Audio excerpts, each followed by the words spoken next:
Hello, everyone. Welcome to Spirituality on Be Judge Light TV. Thank you and God bless you. This afternoon, I'd like to briefly discuss a topic I call financial transparency in marriage. Financial transparency in marriage. I always say that marriage is a place of agreement and service. The Bible says, can two walk together except they be agreed? And also, the Bible says, two are better than one, for they shall have good reward for their labor. So it's a place of agreement, and then it's a place of service. The level of your agreement in marriage will determine the level of your achievement, because one shall kill 1,000 while two shall put 10,000 to flight. Level to which you agree determines the level of what you would achieve. So agreement is a key thing, because therefore shall a man live and then cleave. So in marriage, it's oneness. It's about oneness. It's about unity. You get? It's about being in sync. It's about being in line. It's about alignment. One of the ways in which you must agree as a couple in marriage is financially. There must be financial agreement between the two people in the marriage. And there cannot be financial agreement without financial transparency. We've had cases where you see a man would die and then the wife would begin to suffer and the children. Why? Because they never had an idea of what the father had, what the husband had while he was alive, because he had chosen to invest or probably hide or some of his investments with outsiders and all of that. So, I always say that if a man can be financially transparent with his wife, with his family, he would, to a large extent, epitomize accountability beyond finance.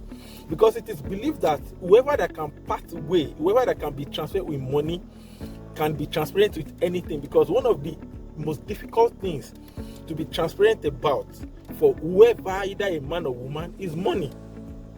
So if as the head of the house, as the head of the family, you can be transparent with your finance, you are directly or indirectly instilling the sense of accountability and responsibility into your marriage. You want to ask the question, and what if I tell her all I have and then she finishes my money and all of that? That is why I always tell people, the Bible says, he who finds a wife finds a good thing. You are meant to find your wife. They should not find your wife for you. Why? Because you will be responsible for the consequences of the choice you made while searching for your wife. So that is why, at the point of wanting to get married to any woman, you must do proper vetting. And one of the vettings you must do is that you must know that this woman can be trusted with your finance. Because whoever you cannot trust with your finance, you may not be able to trust with your life. And need I remind you that as a man, what Jesus Christ is to the church is what you are to your family, is what you are in your marriage. That means the way Christ could die for the church, that's the way you should be able to die for your wife, for your family. And when I say die, it does not mean death literally, but it means outright selflessness. That means you can go to any length to ensure your family is okay. So that's why you have to ask yourself a question at the point of choosing who to marry. Can I die for this person? Can I be utterly selfless with this person? Because in marriage, you need to be genuinely selfless, you need to be kind, and you need to be deliberately committed. And one of the ways to show your commitment is financial transparency. Some men, by the virtue of not being financially sincere with their wives, they've turned their wives to pocket hunter, legend of the seeker. While they are sleeping, the wife is looking for the trousers, the pair of trousers that he came home with, and she will be looking for the pocket. While they are away, the wife is, getting. Some men even have a separate room because they don't want their wife to have access to their money. So they have a separate room. They look for a place to keep the money, hide the money in the room. Then you see the wife too trying to get a spare key, or trying to copy the key, so that when the husband is not at home, she opens the door and starts looking for money inside the house. This is not what God intends for marriage. This is not the plan of God for the institution called marriage. So as a man, you need to lay a foundation of financial transparency. You need to lay a foundation of financial accountability. Remember I said that marriage is a place of agreement and a place of service. Now in the marriage, both the husband and the wife are serving. Just that it varies in exclusivities. While the husband is serving in love, the woman or the wife is serving in submission. And what that means is that the husband is required, the husband is expected to love the woman, to love his wife with all he is and all he has, including his money. And the wife is also expected to submit to her husband with all she is and all she has, including her finance. So somebody is asking, are you now saying as a woman I should not be giving my money to my husband? No, that's not what I'm saying. But as a good woman, you should also know that there are times you want to step in because you are his helpmate. All right. So as a good woman, you would know when you can step in with your finance to cover some lapses, and then when he's fit again, when he's back on his feet, then he takes off his role. And also, as the husband, I don't expect you to covet your wife's money. I don't expect you to think because your wife has money, you now want to share responsibilities with her. No, you are not meant to do that. I don't want you to think because your wife has money, you now have to relax on your role. Your wife is not your role mate. Your wife is your helpmate. So take up your role. Your wife's money is not for you to be sharing responsibilities at home with her. No. Your wife's money is for emergencies. The man, you want to ask, how do I know a lady that I can trust with my money? You see a woman that prioritizes frivolities and vanities, you need no prophet to tell you that she will definitely be a devourer, and she will definitely be a divider, not a multiplier. And you don't want to do that. And as a lady, you are thinking, okay, I should tell my man how much I earn or how much I have and this and that. So how do I know I can trust him? See, one of the ways you know you can trust a man is this. With your finance, this time around. When he knows, because if you have not tested him, you might not really know. It's not a marriage this time around. Don't try to play this trick inside marriage. Play this game while you are still courting, while you are still dating. So at least just be transparent with him.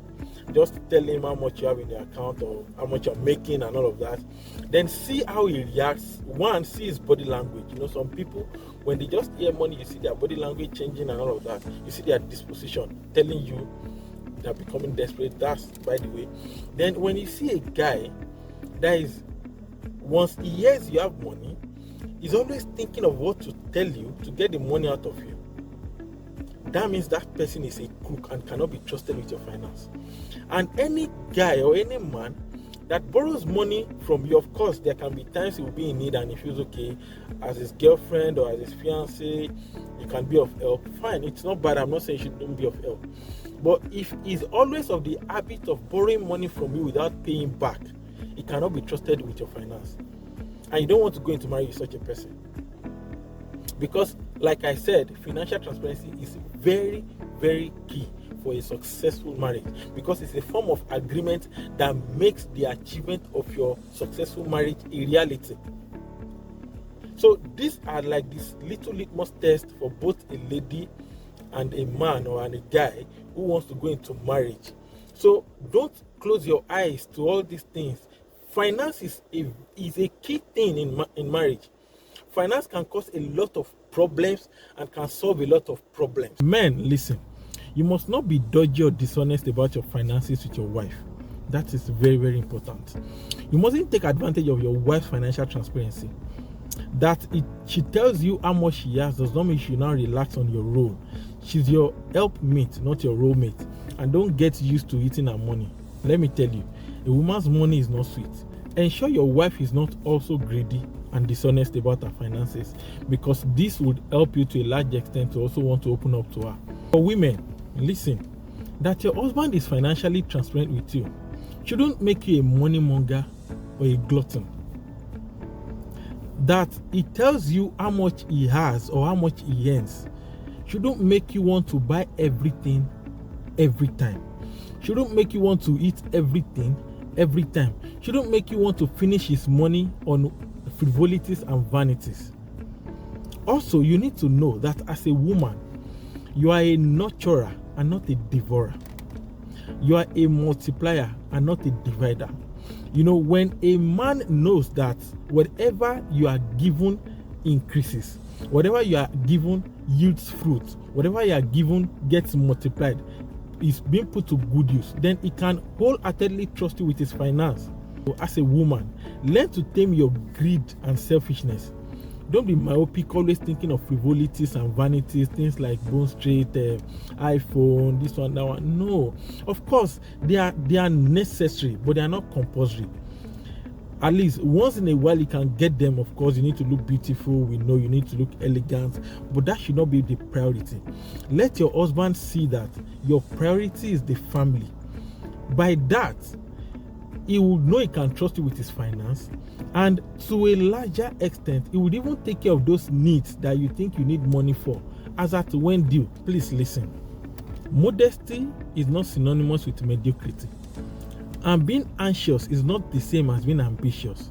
Learn to live within the capacity of your husband to avoid calamity. God bless you.